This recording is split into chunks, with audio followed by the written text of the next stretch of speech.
Port Harcourt, a Friday afternoon, and the lobby of Delta Crest Towers was already thick with tension before the first slap landed. "You filthy tramp, so you have been trailing me around this whole city." The woman's voice cracked through the marble lobby like a whip. "Ma'am, you are mistaken. I only came to—" "Shut your mouth." The sound of her palm against his cheek echoed off the glass walls. Phones rose in the air before the shock even settled. "Did she just slap him?" someone whispered. "Get your cameras ready." "This is unbelievable," the woman continued, chest heaving. "You embarrassed me once outside my restaurant, and now you have followed me into my own company." "I never intended to embarrass anyone. I only wanted to—" "Look at yourself," she cut in. "Flaunting yourself in front of decent people. Security should have stopped this man at the gate." A younger woman near the elevator bank folded her arms. "It is amazing how quickly people judge a man without ever asking who he is." "Stop talking nonsense," the first woman snapped. "Look at him, he cannot even defend himself."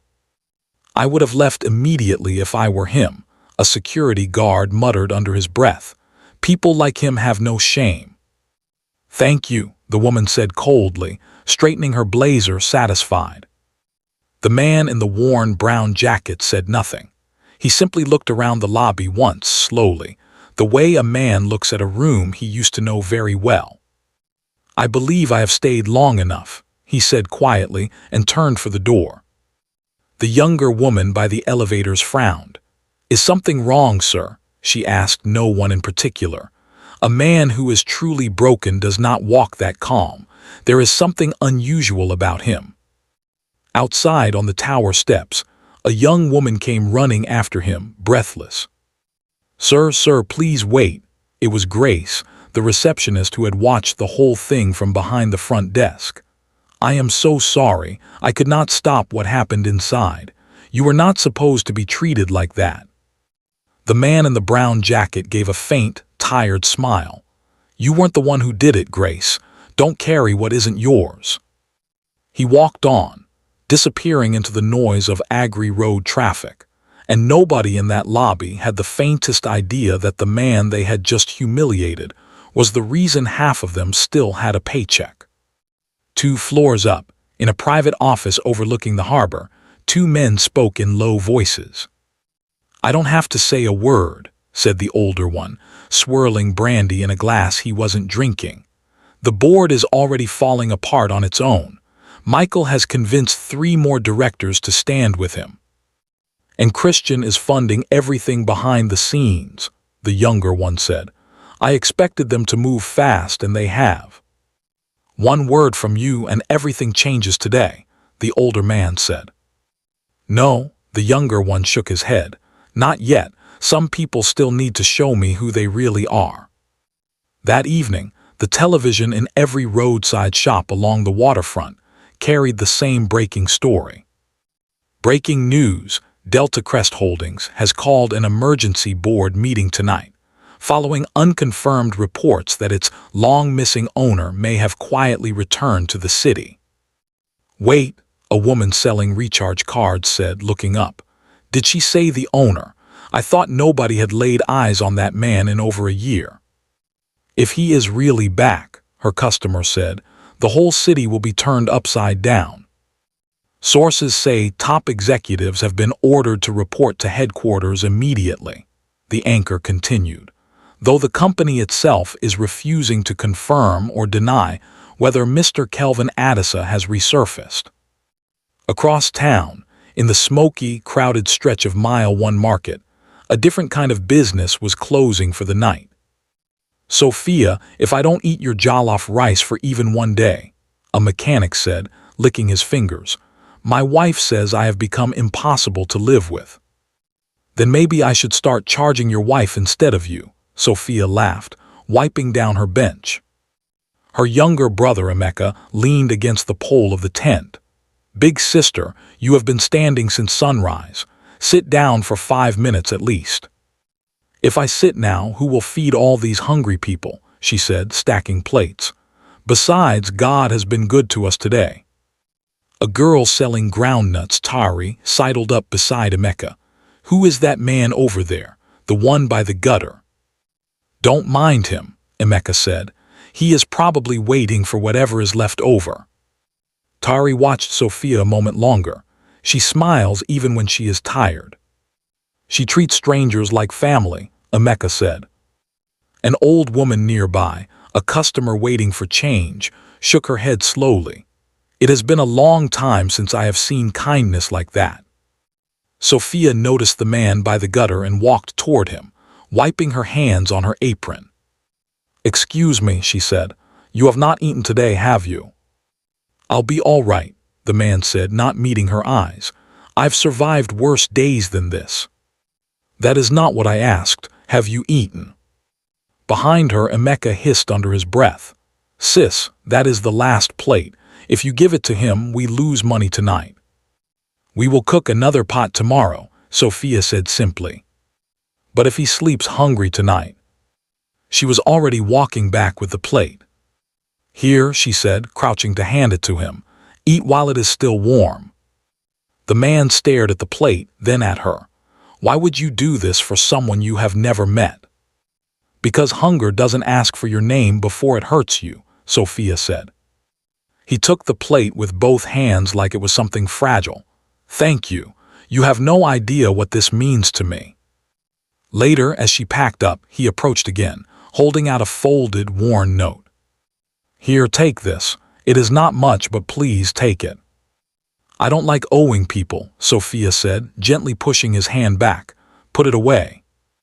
"Are you sure? Business is business." "And kindness is kindness," she said. "If I take your last money, how will you eat tomorrow?" He was quiet for a moment. "Since you have such kind thoughts for my sake, can I ask you for a small favor?" "Of course." "Do you also want me to help you a little? With the pots, the benches, anything?" "Then I won't refuse a helping hand," she said, smiling. "Then I will be a happy man," he said. "Indeed." Weeks passed, and the man who introduced himself only as Kelvin became part of the rhythm of Sophia's stall, sweeping, carrying water, stacking chairs, always polite, always quiet about his past.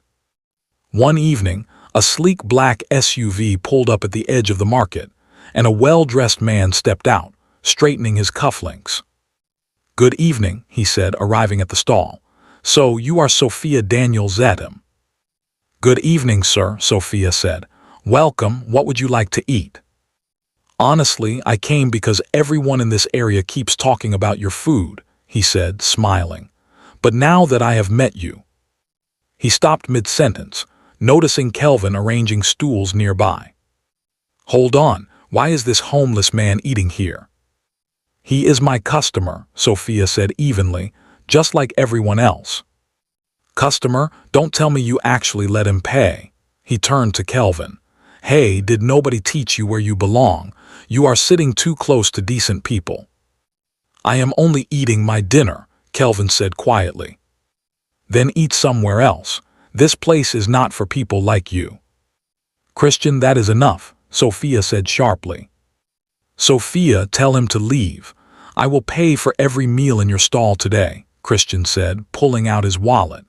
"In fact, I will pay for the whole week's sales." "And what exactly are you buying?" Sophia asked. "Peace. Customers shouldn't have to eat beside just anyone." "You are wrong, Christian," Sophia said. "Are you seriously choosing a homeless stranger over someone who can change your entire life? Think carefully. I can give you a better business, a better house, a better future." "Money can improve a life," Sophia said quietly. "It cannot buy decency." Christian's jaw tightened. "Fine, remember this moment. One day you will regret embarrassing me in front of everyone." "I would rather regret being kind," Sophia said, "than spend my life regretting cruelty." He stormed back to his SUV, and it screeched off into the evening traffic. Later that night, after the market had emptied, Sophia found Kelvin still sitting quietly by the roadside. "It's getting cold," she said. "Why are you still sitting here?" "I'm waiting for the night to become quieter," he said. Don't you have anywhere to sleep? Everywhere and nowhere, he said. That's the strange thing about life. She pulled a folded blanket from her bag. Here, take this. It isn't new, but it will keep you warm. If I take this, he said, you'll have nothing. I have a roof over my head, she said. That's already more than enough. You are kind to people who could never repay you. You've called me by my name twice today, Sophia said. Is that a problem? No, he said. It's just been a long time since someone called me by my name with respect. She sat down beside him on the low wall. Everything is becoming so expensive these days. Sometimes prices don't rise because things are scarce, Kelvin said. They rise because people become greedy. You sound like someone who studied economics. Life has a way of teaching expensive lessons. Have you ever worked in an office? She asked. A long time ago. Really? What did you do? I used to make decisions that affected thousands of people, he said, almost to himself. You tell interesting stories, she said, smiling. If you had money today, what's the first thing you would do? I'd make sure no honest worker ever goes to bed hungry. That's a beautiful answer. Meanwhile, in a private penthouse across the city, Christian paced before two men seated in the shadows. The board is already divided, one of them said. Good, Christian said. Confused people are easier to control, and Kelvin Adisa. He's gone, the second man said. Even if he comes back, it will be too late. Daniel Akaro still worries me, Christian said. Daniel is loyal to nobody but himself, the first man replied. Loyalty can always be broken, either with fear or with money. Once Delta Crest is ours, Christian said, staring out at the harbor lights, this whole city will answer to us. Then let's make sure Kelvin Adisa never gets the chance to stop us. Back on the street, a small boy tugged at Kelvin's sleeve. Mister, I'm hungry. Kelvin handed over the last of his own food without hesitation. Here, you need it more than I do. Really? The boy's eyes widened. Go on before it gets cold. The boy ran off, and an old man nearby who had watched shook his head in wonder. He hasn't eaten since yesterday, and he still gave away his food. He is indeed a great man, his companion murmured. Stay safe, little one, Kelvin called after the boy. The following week, chaos erupted inside Delta Crest Holdings, Gel Ave in Yeru Kratkoi boardroom. Billions are missing, one director shouted. How does money disappear without anyone noticing? Someone inside this company is stealing, another snapped. Enough, shouting will not solve anything, the chairman's assistant Daniel Akaro said, raising his hands. We need a new chairman immediately. We need the real owner, someone else cut in. Where is Kelvin Adisa? A junior analyst rushed in, pale. Gentlemen, there is something you all need to see. Back at the market, Christian returned to Sophia's stall carrying a bouquet of flowers. Good afternoon, Sophia. I brought these for you. They're beautiful, she said, but you really didn't have to. A woman like you deserves beautiful things, he said. I own restaurants across this city. Come work for me here in Port Harcourt. I'll pay you 5 times what you make on this street. That's generous, Sophia said. But this stall belonged to my late father. I can't leave it.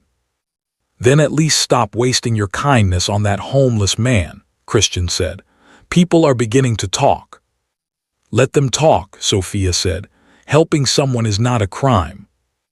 One day, Christian said, voice low, you will regret choosing him over your own future.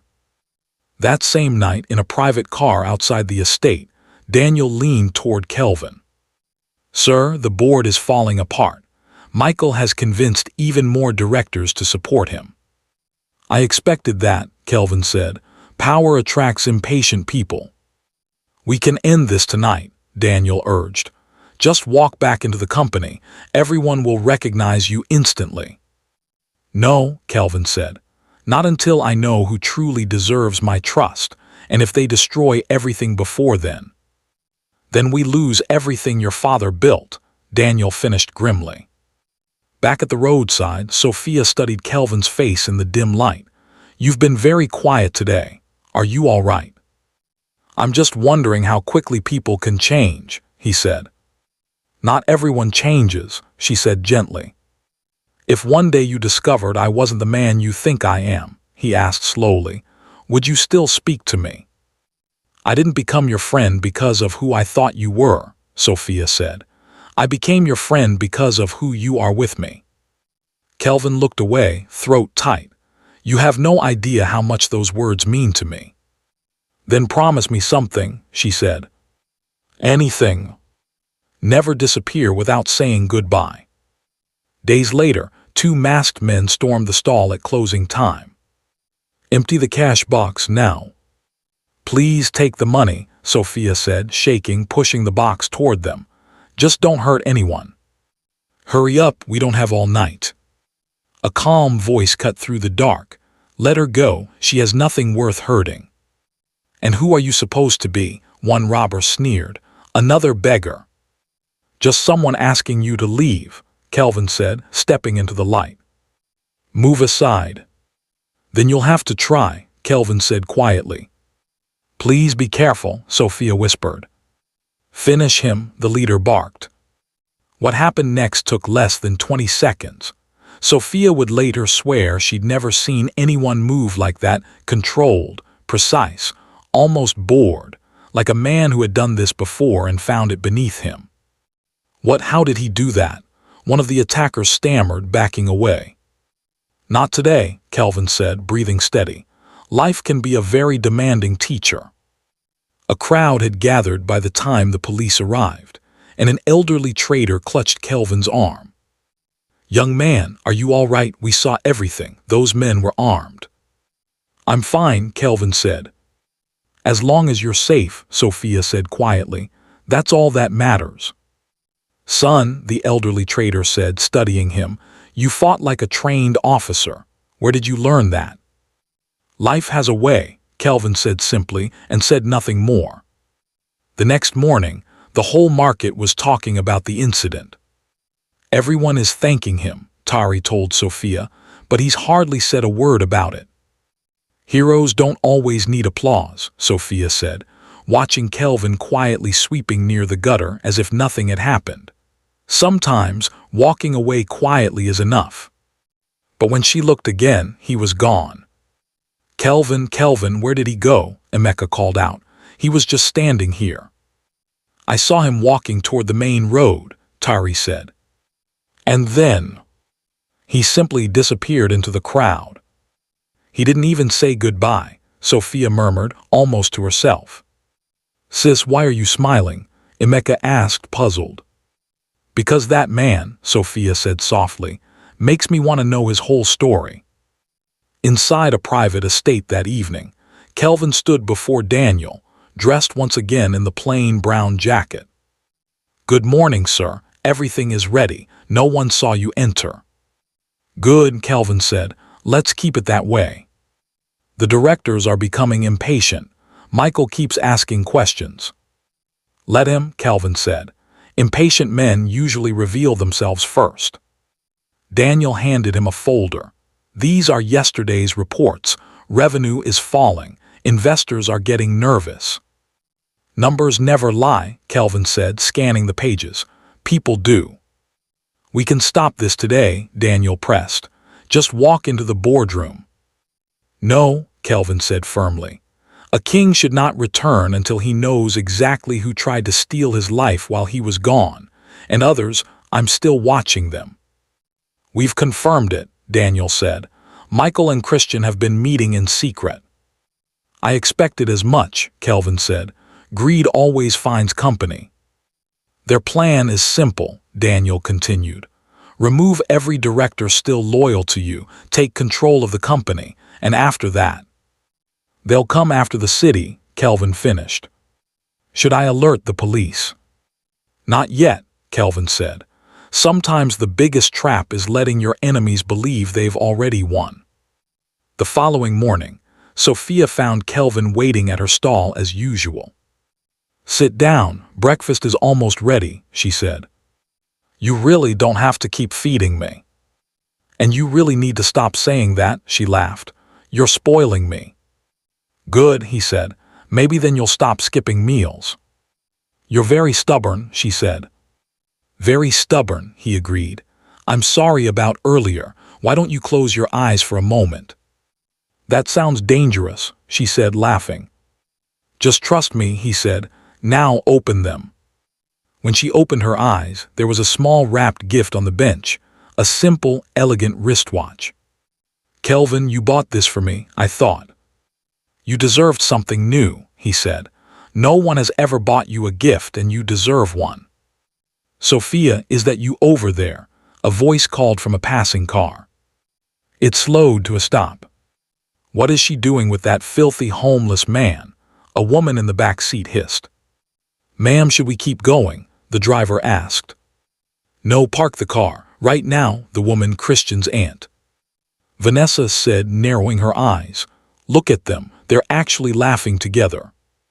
Maybe they're just friends, the driver offered. Friends, a woman like Sophia with a beggar, Vanessa scoffed. No, something is going on here. That evening, Vanessa arrived unannounced at Christian's penthouse, phone already in hand. Christian, this must be important. You never visit without calling. Trust me, Vanessa said, smirking. After what I'm about to show you, you'll be glad I came. What is it, Auntie? Sophia with that homeless man. Impossible. Believe it, I've been watching them. She's becoming emotionally attached to him. She chooses him, Christian said, jaw tightening, over an empire. If you don't act now, Vanessa warned, you'll lose her forever. No, Christian said coldly. I didn't build an empire to lose the woman I want to a man with nothing. The next day, Christian met privately with two of his security contractors. There's a homeless man who has become a problem, he said. I want him gone. Gone as in arrested. I don't care how you do it. Just make sure he never comes near Sophia again. We'll handle him tonight, one of them said. Make it look like a robbery. Nobody should suspect anything. Nobody steals what's mine, Christian said. Nobody. That night, 4 men blocked Kelvin's path near the market gate. That's far enough, one of them said. Were you waiting for me? Smart enough to notice, the leader said. Our boss wants you out of Sophia's life for good. And if I refuse, then you'll leave the hard way. 4 against 1, Kelvin said, almost amused. Those aren't very fair numbers. We weren't looking for a fair fight, the man sneered.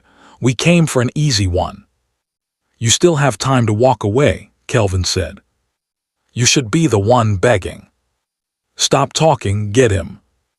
What followed lasted barely a minute. 4 grown men, armed, reduced to groaning heaps on the ground, while Kelvin barely broke a sweat. Who are you? The last man on his feet stammered, backing away.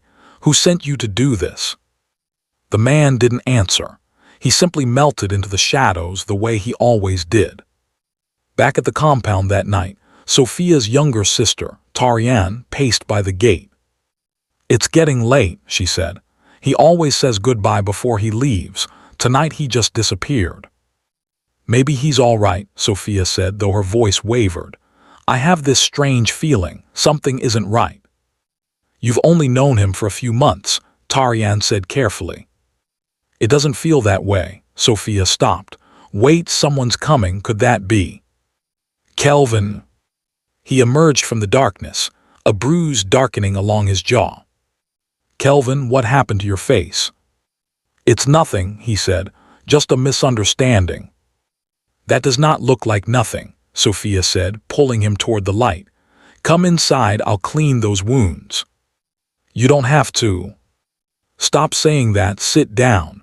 She dabbed at the cut gently. Promise me something. Next time you're in trouble, don't face it alone.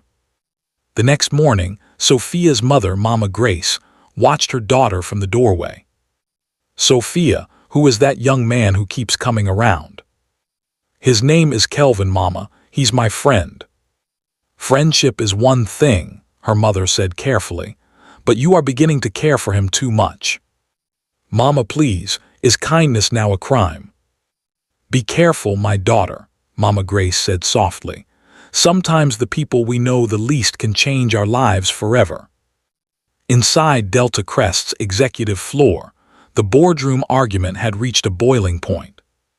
We can't keep waiting, Michael snapped. The company needs leadership. Vote today. I agree things are moving too fast, Daniel countered, but Mr. Adisa never abandoned this company.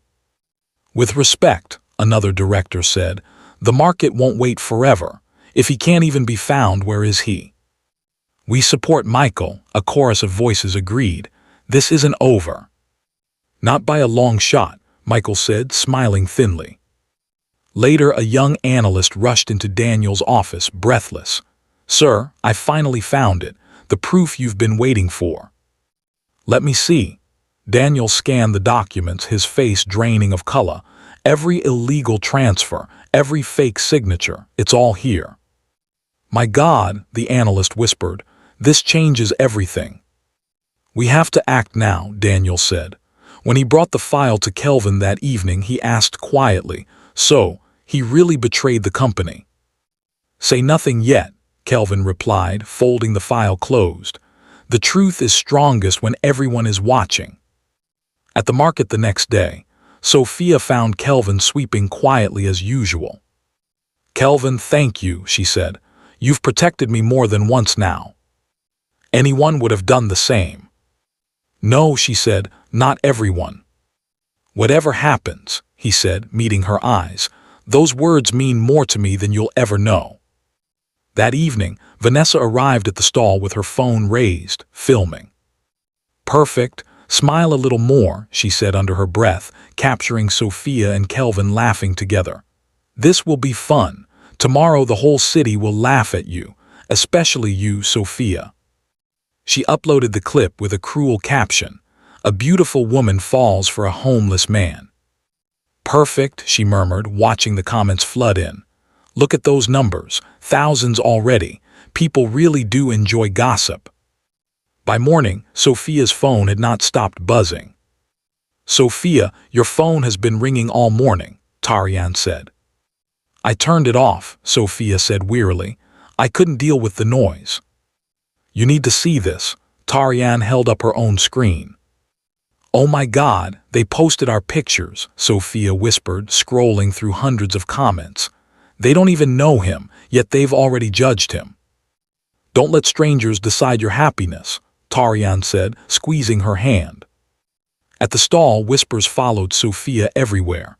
That's her, the lady from the internet, the one dating the homeless man. Good morning, she said to a customer, forcing a smile. What would you like to eat? Nothing, the woman said, sneering, and walked off. I've suddenly lost my appetite. Sophia gripped the edge of the bench. I never imagined kindness could become something people mock. Kelvin arrived to find her staring blankly at her pots. Sophia, why is everyone staring? Something happened, I can see it in your eyes. They think I've ruined my life, she said quietly, because I chose to be your friend. People often judge what they don't understand, he said. Would it stop you if I said you should end our friendship? Eventually, she said, managing a small smile. Aren't you worried? People will laugh at you even more. Let them, he said. If I walk away now, I'd only prove them right. You're stronger than you realize, she told him. Maybe, he said, because someone believed in me first. Across the city, in a dim lounge, Vanessa toasted with Michael and Christian. She's really staying with him, Michael said, chuckling. Don't apologize, Christian, for what? Look at the headlines, Vanessa said. Everyone's talking about Sophia. No one's asking where Kelvin is. Once her reputation is gone, Christian said, she'll have nowhere to run.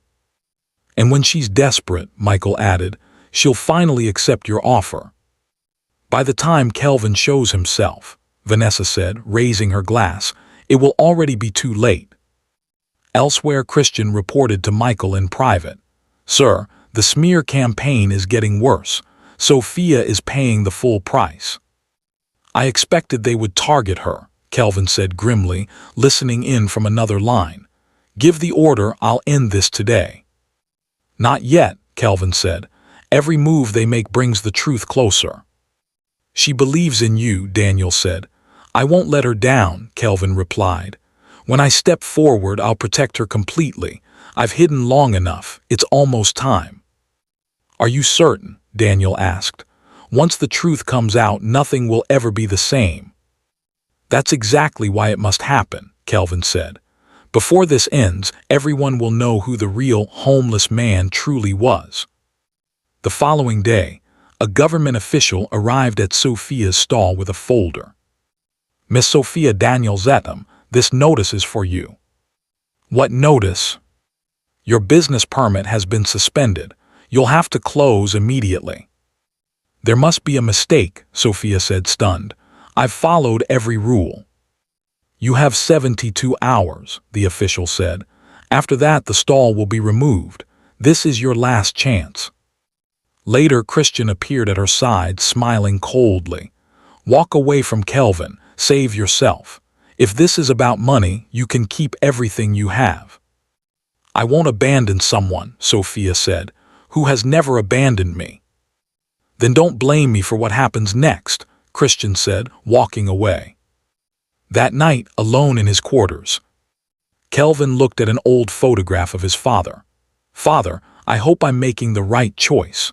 She loved me before she ever knew who I was. To find someone like that, that's rare. When the truth is finally revealed, I only pray she still looks at me the same way she does today. At home, Sophia's mother pleaded with her. Sophia, please listen to me. People are laughing at our family. Everywhere I go, they whisper. I know, Mama, I've heard them too. Then why won't you let him go? He has never lied to me, Sophia said. He has never treated me badly. I'm only afraid of losing you. And I'm afraid you barely know him, her mother said. How can you trust him so much? Because I know how he treats people who can never repay him, Sophia said. That tells me enough. What if everyone else is right? Then they'll still be wrong about one thing, Sophia said. They think money decides a person's worth. I'd rather lose my comfort than lose my conscience. At Delta Crest Holdings, Michael addressed the board one final time. Ladies and gentlemen, we've waited long enough. The company cannot remain leaderless. The shareholders are demanding answers. Rushing this decision could destroy everything Mr. Adisa built, Daniel warned. 48 hours, Michael said. If Kelvin Adisa doesn't appear, the chairmanship becomes mine. In a quiet room, Daniel unlocked an old safe. Everything has been preserved, exactly as your father requested. He always planned for difficult days. The ownership papers, Kelvin murmured, the original company seal. No one can dispute the truth now, Daniel said. Then the meeting tomorrow will change everything, Kelvin said. It won't just change the company, it will expose every betrayal. Alone afterward, he looked toward the sky. Father, even when no one was watching, I never stopped trying to be a man you'd be proud of. Most men would have revealed themselves long ago. I needed to know who truly deserved my trust. I think I have finally found that person. The next day, Christian approached Sophia one final time, briefcase in hand. There's 500 million naira in this case. Take it. Walk away from Kelvin. You think every heart has a price, Sophia said. That's your biggest mistake. Everyone has one, Christian said. You just haven't found yours yet. Keep your money, she said. If I ever became rich, she added, I still wouldn't take it. Do you even know what you're rejecting? Yes, she said. A life controlled by someone else. No amount of money is worth that. You'll regret this. Maybe, Sophia said, but I won't regret choosing kindness over greed. You never once asked what I could give, only what I could be bought for. That night, Sophia sat alone, guilt gnawing at her. When Kelvin arrived, she said quietly, Sometimes I wonder if all of this is my fault. Don't ever think that, he said firmly. You showed kindness. The world chose cruelty. Those are two very different things. Thank you, she said. I needed to hear that. No matter what happens next, Kelvin promised, you won't stand alone again. The following morning, Daniel arrived early. Sir, it's time. The board has called the emergency meeting. I expected this day, Kelvin said, straightening his collar. Once I walk through those doors, there'll be no turning back. Is there anything left to prepare? Only myself, Kelvin said. Outside Delta Crest Holdings, television vans lined the street. We're live outside Delta Crest Holdings, a reporter announced. Today could decide the company's future. Everyone is waiting to see whether the elusive Kelvin Adisa will finally appear. Inside, Michael addressed the room confidently. By the end of today, I'll be running this company. Confidence without truth means nothing, Daniel said. Save your speeches, Daniel. Once the meeting begins, everything becomes official. Sir, the suit is ready, an aide told Kelvin. Everyone is waiting. So is the truth, Kelvin said, changing out of the old brown jacket for the last time. He held it a moment before folding it carefully. This old jacket taught me more than 1,000 business meetings ever could. Today, we say goodbye to it. It showed me people's hearts, but the lessons will stay with me forever. Welcome back, Mr. Adisa, Daniel said as they walked toward the car. It's good to be home, Kelvin said. I only hope I've honored my father's legacy. Shall we go? Yes, Kelvin said. It's time they met the man they underestimated. A murmur rippled through the crowd outside as the convoy pulled up. Who's inside that convoy? Wait, is that? That's Kelvin Adisa, someone gasped. He's alive, he's been here all along. The board is waiting, sir, an aide said. Then let's not keep them waiting, Kelvin said, stepping out. Inside the boardroom, gasps rippled through the seated executives.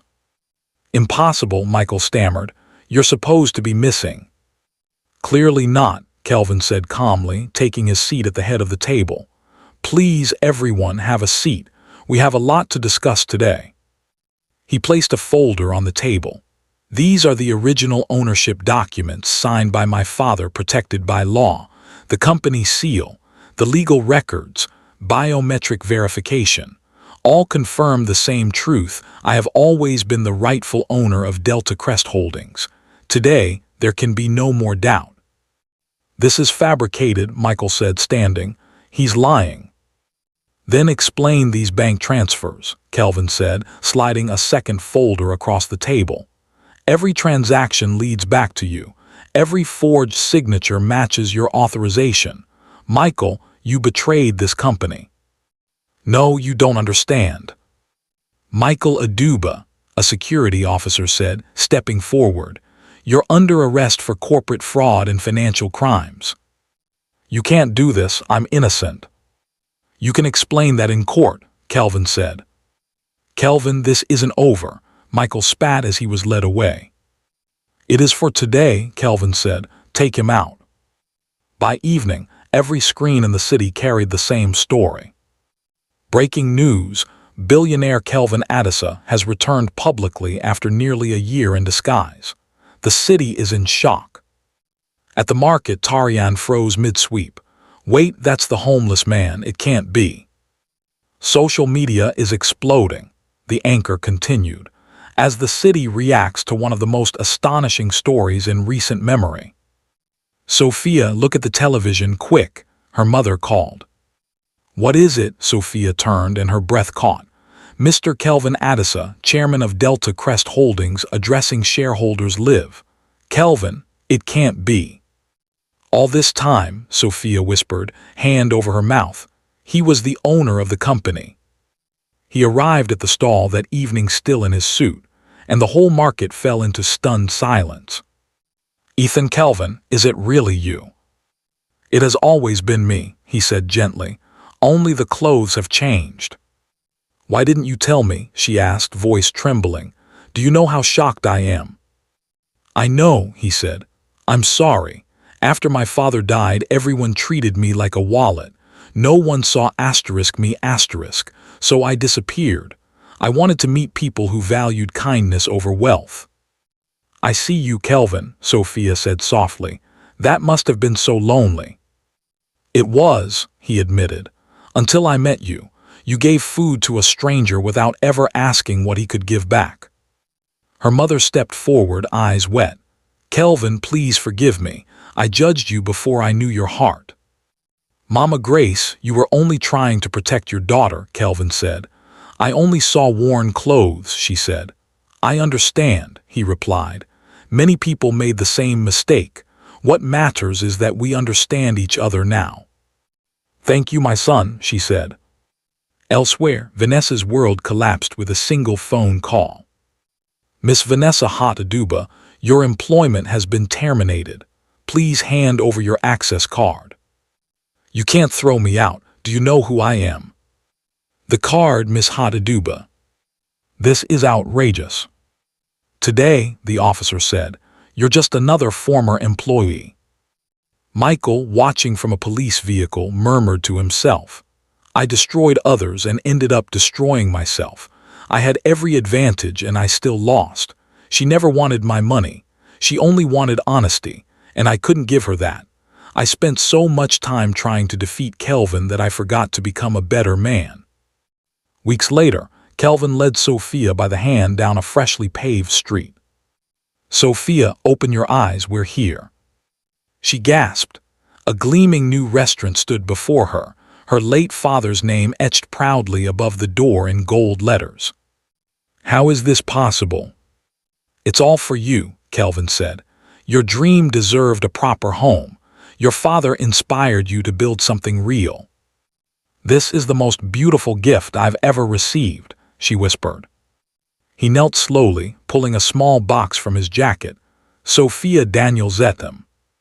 You loved me when the world saw nothing in me. Will you spend the rest of your life with me? Will you become my wife? Tears streamed down her face. Yes, Kelvin, yes, I will. The small crowd that had gathered erupted. He said yes, I knew this day would come. So did I, her mother said, smiling through tears. My daughter finally found a man who values her heart.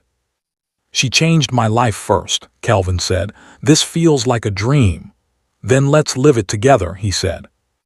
Under a canopy of white flowers weeks later, the officiant's voice rang out over the gathered crowd. Kelvin Adisa, do you take Sophia Daniel-Zetham to be your lawful wife? With all my heart I do. Sophia Daniel-Zetham, do you take Kelvin Adisa to be your lawful husband? I do.